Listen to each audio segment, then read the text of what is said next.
आज हामी to bottom mould board हलोबारे छोटो चर्चा गर्दैछौँ। कृषि संसार नेपालले एउटा यस्तो आधुनिक कृषि उपकरणबारे बताएको छ जसले तपाईँको जमिन तयार गर्ने तरिकालाई पुरै बदल्न सक्छ।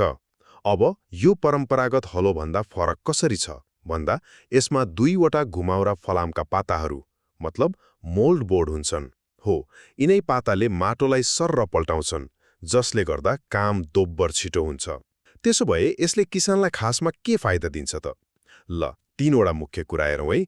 पहिलो, यसले तपाईँको खर्च सिधै आधा घटाइदिन्छ। सोच्नुस् त, एकैचोटि दुई ड्याङ जोत्नु भनेको के हो? तपाईँको समय पनि बच्यो, डिजेलको खर्च पनि घट्यो। दोस्रो, यसले माटोलाई भविष्यको लागि लगानी गरे जस्तै काम गर्छ। तपाईँको खेतको त्यो कडा माटोको तह छ नि, त्यसलाई सजिलै तोड्छ अनि झारपातलाई मल बनाउँदै भित्र पुर्छ।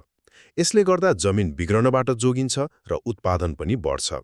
अनि अन्त्यमा, यो जुनसुकै जमिनमा पनि एकदम भर पर्दो छ। चाहे तराईको समथर होस् वा पहाडको अलि अप्ठ्यारो जमिन, यसको बलियो बनावटले सबैतिर राम्रोसँग काम गर्छ। छोटकरीमा भन्नुपर्दा, यो हलो एउटा उपकरण मात्र होइन, यो त कम लगानीमा स्वस्थ माटो र धेरै उत्पादन सुनिश्चित गर्ने एउटा स्मार्ट तरिका हो।